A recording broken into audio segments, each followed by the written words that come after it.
ఎలా నాశనం చేశారు ఈ రాష్ట్ర ప్రజలందరూ చూశారు. ఇలా చెప్పుకుంటా పోతే చాలా ఉన్నాయి.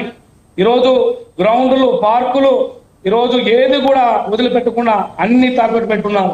మా అనిత గారు చెప్పారు, హోంమంత్రి గారు, ఆమె ఒక ప్రెస్ మీట్ లో ఈరోజు ఒకసారి డీజీపీ గారు చూడండి, మనకు కూర్చున్నటువంటి ఈ పోలీసు బిల్డింగ్ కూడా ఏమైనా తాకట్టు పెట్టున్నారో చూడండి అన్నారు.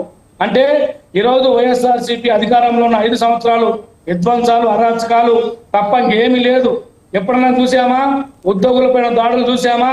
ఎంత దారుణంగా, ఎంత అన్యాయంగా ఈరోజు ఉద్యోగస్తులను, ఎన్జిఓస్ ను నడి రోడ్ల మీద రోజుల తరబడి మీరు అరెస్ట్ చేసింది మీరు కాదా?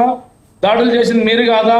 మరి ఎట్లా మీరు ఒక ఉద్యోగస్తు సంఘం లీడరు బయటకు వచ్చి చెప్తున్నాడు, సజ్జల రామకృష్ణారెడ్డికి వీడియో కాల్ చేసి నువ్వు మర్యాదగా ఇచ్చిన కంప్లైంట్ రిటర్న్ తీసుకుంటావా, లేకపోతే నీకు జీవితమే లేకుండా చేస్తా అని చెప్పి బెదిరించాడని చెప్పి ఒక ఉద్యోగ సంఘ నాయకుడే వచ్చి బయట చెప్తున్నాడు. అంటే ఈరోజు ఆంధ్రప్రదేశ్ లో అరాచకాలు లేనటువంటి పరిపాలన, బెదిరింపులు లేనటువంటి పరిపాలన, అవినీతి లేని పరిపాలన ఆంధ్రప్రదేశ్ లో నడుస్తా ఉంది. ఈరోజు ప్రజలు చాలా ప్రశాంతంగా గుండె మీద చేసుకుని ప్రశాంతంగా ఉన్నారు. ప్రతి నెల 1వ తేదీ పింఛన్ ఇస్తా ఉన్నాం. మీలాగా ఒక మాట చెప్పి మీరు పెంచి ఇస్తామని చెప్పి 3 సంవత్సరాల తర్వాత 500 రూపాయలు పెంచి ఇవ్వలేదు.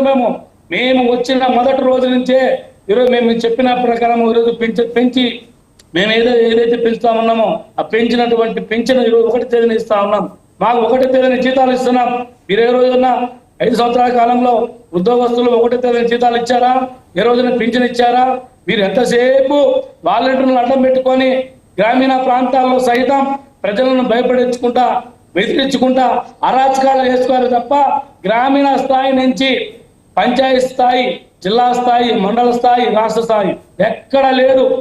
ప్రతి మండలంలో ఒక నాయకుడిని పెట్టుకొని తోచుకోవడమే తప్ప బెదిరించి 2 వర్గాల మధ్య గొడవలు పెట్టి ఇట్లా సంతృప్తి పడ్డారు తప్ప ఎక్కడ కూడా 1 రూపాయి కూడా మీరు అభివృద్ధి చేసిన పరిస్థితి లేదు. ఎక్కడ చేశారు? ఆల్రెడీ ఉన్న పాఠశాలకు పెయింట్లు కొట్టారు. ఆల్రెడీ ఉన్న పాఠశాలకు కొత్త గొప్ప ఏదైనా మైనర్ రిపేర్స్ ఉంటే ఈరోజు 10 లక్షలు, 15 లక్షల రూపాయలు ఈరోజు నాడు నేడు పేరుతో బిల్లులు చేసేది నిజమా కాదా? అవన్నీ ఈరోజు బయటపడుతున్నాయి. అక్రమాలన్నీ కూడా బయటపడుతున్నాయి, ఇంకా బయటపడతాయి. పైకి మాత్రం సోగులు వేసి లోపలంతా మాత్రం అవినీతికి పాల్పడ్డది మీరు కాదా అని చెప్పి మేము అడుగుతా ఉన్నాం. అట్లాగే రియంబర్స్మెంట్ గురించి మాట్లాడుతున్నారు. మీ ప్రభుత్వం పోయటానికి 4,600 కోట్ల రూపాయలు పెండింగ్ ఉంది. ఇది నిజమే కాదా? ఎందుకు ఈ విషయాన్ని దాచిపెట్టి ఎందుకని తెలుగుదేశం పార్టీ ప్రభుత్వం పైన మీరు నెట్టుతా ఉన్నారు? ఇదంతటి అన్యాయం. ఇది ఈ రాష్ట్రంలో ఉన్న విద్యార్థులకు, విద్యా సంస్థల యాజమాన్యానికి తెలుసు. మీరు మీ ప్రభుత్వం పోయే సమయానికి 4,600 కోట్లు మీకు ఏమాత్రం ఎస్సీ, ఎస్టీ, బీసీ, మైనార్టీ, పేద విద్యార్థుల పైన మీకు ప్రేమ ఉంటే మీరు ఎందుకని పెండింగ్ పెట్టారు? ఒక MBA విద్యా సంస్థలకు, PG విద్యా సంస్థలకు మీరు ఎటువంటి జీవో జారీ చేయకుండా మధ్యంతరంగానే మీరు రియంబర్స్మెంట్ ఆపేసినారు. ఇది నిజమా కాదా?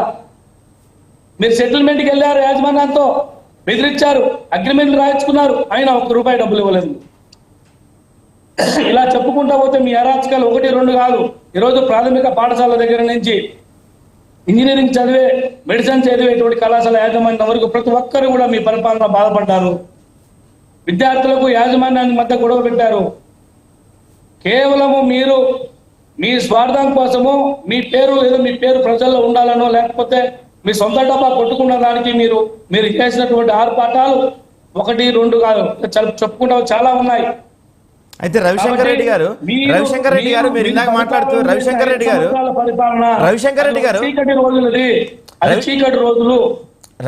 గారు మీరు ఇందాక మాట్లాడుతూ గత ప్రభుత్వం హయాంలో అనేక రకాల దాడులు జరిగాయన్నారు, కానీ మీ హయాంలో దాడులు జరగట్లేదా? ఇప్పుడు రవిశంకర్ రెడ్డి గారు వినిపిస్తుందా? సార్ చెప్పండి సార్. గత ప్రభుత్వ హయాంలో అందరిపైన దాడులు జరిగాయి, రకరకాల వ్యక్తులపైన దాడులు జరిగాయి అన్నారు కదా, మరి మీరు వచ్చిన తర్వాత కూడా దాడులు, రెడ్ బుక్ రాజ్యాంగం కొనసాగుతున్నట్టున్నాయి కదండి బహుశా? సార్, గత ప్రభుత్వం అరాచకం చేసిన వాళ్ళు ఎవరైతే ఉన్నారో, తప్పులు చేసిన వాళ్ళు ఎవరైతే ఉన్నారో, ప్రజాధనాన్ని దోచుకున్న వాళ్ళు ఎవరైతే ఉన్నారో, అవినీతి అక్రమాలు పాల్పడ్డ వారు ఎవరైతే ఉన్నారో వాళ్ళందరూ ఉన్నారండి, ఖచ్చితంగా ఉంటారు. తప్పు చేసిన వాడిని ఎవరిని కూడా ఈ రాష్ట్ర ప్రభుత్వం వదిలిపెట్టదు. దాక్కుంటున్నాడు. ఎక్కడ దాక్కున్నా తప్పు చేసిన వాడు చివరికి ఇక్కడికి రావాల్సిందే, శిక్ష అనుభవించాల్సిందే. ఓకే, రైట్ అండి. సో రవిశంకర్ రామారావు గారు మీరు చెప్పండి, దాదాపుగా దేశ చరిత్రలో ఎక్కడా చూడనంత అత్యంత చీకటి రోజులు చీకటి పాలన మీరు అందించారని చెప్తున్నారు, ఏమంటారు మీరు? ఎందుకంటే